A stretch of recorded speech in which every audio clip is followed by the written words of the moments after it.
Hello warriors, नुकत्याच पार पडलेल्या कंबाईंड ग्रुप बी पूर्व परीक्षा 2025 मध्ये वनस्पतींशी रिलेटेड काही प्रश्न आलेले होते आणि त्याच्यातला एक प्रश्न होता, संपूर्ण झाडाची वाढ खुंटणे, पानाचा गडद हिरवा रंग ज्यात विकृत आणि मृत ऊतींचे लहान भाग असतात, हे फॉस्फरसच्या कमतरतेचे कोणते लक्षण आहे? पर्यायामध्ये दिलेलं क्लोरोसिस, विल्टिंग, नेक्रोटिक स्पॉट्स आणि लीफ कर्लिंग. आता या जर कन्सेप्ट आपल्याला माहिती असतील तर एक्झॅक्ट जरी उत्तर माहिती नसेल तरी आपण उत्तरापर्यंत पोहोचू शकतो. मग सगळ्यात पहिल्यांदा आपण क्लोरोसिस म्हणजे काय समजून घेऊया. तुम्हाला दिसतंय झाडाचा रंग हिरवा आहे, राईट. झाडाच्या पानांचा हा जो गडद हिरवा रंग असतो, जर क्लोरोफिलची कमतरता झाली तर त्याच्यामुळे प्रकाश संश्लेषणाची क्रिया जी आहे ती मंदावते आणि त्याच्यामुळे हा गडद हिरवा रंग जो आहे तो फिक्कट हिरवा दिसायला लागतो, थोडासा पोपटी कलर दिसायला लागतो. जसं तुम्हाला दिसत असेल की बाकीची पानं तर हिरवी आहेत पण हे जे पान आहे हे थोडंसं पिवळसर दिसते किंवा याचा फिक्कट हिरवा रंग झाला आहे. इथे पण तुम्हाला एक पान दिसत असेल, ही पानं जी आहेत यांचा रंग फिक्कट हिरवा झाला आहे. याला म्हटलं जातं क्लोरोसिस. हा क्लोरोसिस कधी होतो? एक तर ऑब्वियसली प्रकाशाची जर कमतरता असेल तर. दुसरा मुद्दा हा की जर लोह, नायट्रोजन, मॅग्नेशियम, मॅंगनीज यासारखी जी काही मूलद्रव्य आहेत, पोषक द्रव्य आहेत, यांची जर कमतरता वनस्पतीला झाली तर अशा पद्धतीने वनस्पतींमध्ये लक्षणं दिसतात. याला क्लोरोसिस असं म्हणतात. दुसरा पर्याय होता विल्टिंग. विल्टिंग काय असतं? झाडाची पानं किंवा फांद्या ज्या आहेत त्या पाण्याचा दाब कमी झाल्यामुळे वाकतात किंवा वाळतात.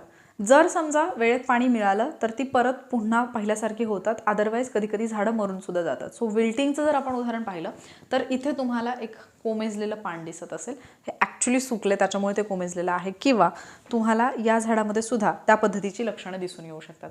त्याच्यानंतर इथे चौथा पर्याय दिलेला होता तो म्हणजे लीफ कर्लिंग. लीफ कर्लिंग म्हणजे काय असतं? कर्ली होतात लीफ, म्हणजे गुंडाळल्यासारखी पानं होतात. या झाडाची जर तुम्ही पाहिलं तर ही सुरुवातीची वरची काही पानं आहेत ना, मी थोडंसं तुम्हाला क्लोजअपमध्ये हे दाखवेन.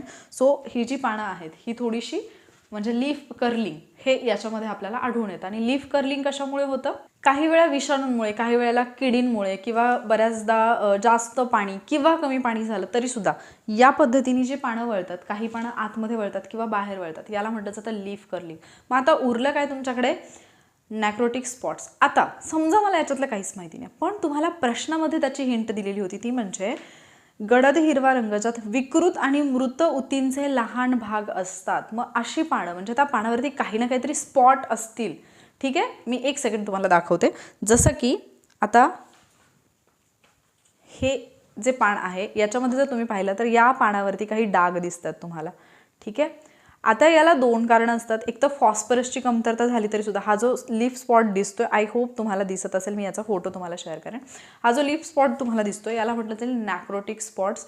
हा बऱ्याचदा फॉस्फरसच्या कमतरतेमुळे होतो, किंवा झिंकची कमतरता जरी असेल तरी सुद्धा नॅक्रोटिक स्पॉट्स जे आहेत ते आपल्याला झाडांवरती पाहायला मिळतात, कारण तिथल्या ज्या ऊती असतात, टिश्यूज असतात, ते मृत पावतात आणि ते आपल्याला ठिपक्यांच्या स्वरूपामध्ये झाडांवरती दिसत असतं. ठीक आहे, आता याच्यासोबतच आपण वनस्पतींमधली जे संप्रेरक आहेत, हार्मोन्स जे आहेत ते पाहिलेले होते. इथे आणखी एक प्रश्न आहे, वनस्पतींना कॅल्शियमच्या चयापचयासाठी कोणत्या खनिजाची आवश्यकता असते?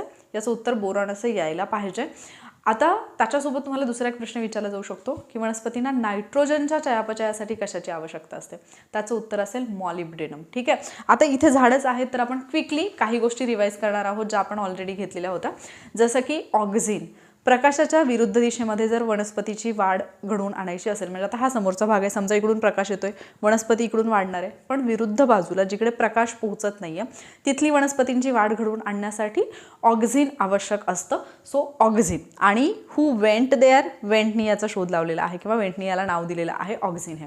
त्याच्यानंतर आपण दुसरं पाहिलेलं होतं जिब्रेलिन्स. जिब्रेलिन्स म्हणजे त्याच्यामध्ये आपण यू ब्युटी सुमुखी, तुझी जीभ किती लांब लांब, म्हणजे यबुटा आणि सुमुखी या दोन शास्त्रज्ञांनी त्याचा शोध लावलेला आपण पाहिलेला. जिब्रेलिन्समध्ये काय तर पानांची लांबी वाढवणं, तागाच्या धाग्याची लांबी वाढवणं याच्यामध्ये, त्याचबरोबर जी लांबट फळं असतात म्हणजे लांबट द्राक्षे वगैरे, त्यांच्या निर्मितीमध्ये सुद्धा आपण जिब्रेलिन्स जे आहे त्याचा वापर झालेला आपल्याला पाहायला मिळतो. त्याच्यानंतर सायटोकायनिन एक आहे. सायटोकायनिन जे आहे की नाही ते ॲक्च्युली पेशी विभाजनामध्ये महत्त्वाची भूमिका बजावतं आणि ऑक्झिनसोबत जर ते घेतलं योग्य प्रमाणामध्ये तर ऑर्गेनोजिनेसिस म्हणजेच अंगोत्पादनास सुद्धा ते मदत करतं.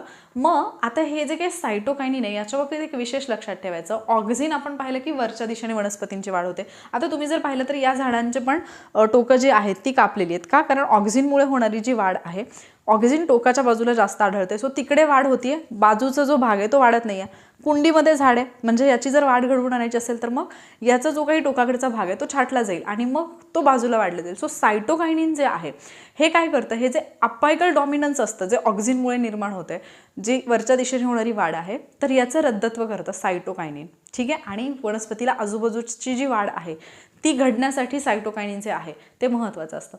त्याच्यानंतर येतं इथिलीन. आता इथे तर फळाचं झाड नाही आहे, पण इथिलीन कशासाठी असतं, फळ पिकवणारं संप्रेरक म्हणून आपण इथिलीनला ओळखतो. आणि त्याच्यानंतर असतं ॲब्सेसिक ॲसिड, ज्याला आपण आबा ABA असं सुद्धा लक्षात ठेवलेलं होतं.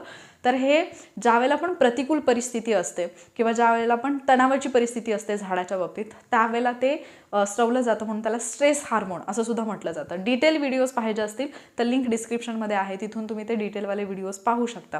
मुद्दा हा आहे की बऱ्याच लोकांना असं वाटतं की सायन्समध्ये क्वेश्चन्स रिपीट होत नाहीत किंवा काही नाही, पण मी तुम्हाला पुढच्या व्हिडिओमध्ये असे क्वेश्चन्स दाखवेन जे as it is with options repeat झालेले आहेत. आणि बरेचसे असे क्वेश्चन्स ज्याच्याबद्दलचा आधी तर प्रश्न येऊन गेलेला आहे, त्या प्रश्नाच्याच जे काही विधानं आहेत तीच विधानं उचलून इकडे तुम्हाला परत काल झालेल्या पेपरमध्ये तीच विधानं टाकलेली आहेत, फक्त थोडंसं स्ट्रक्चर जे आहे ते चेंज केलेले असे प्रश्नसुद्धा मी दाखवेन.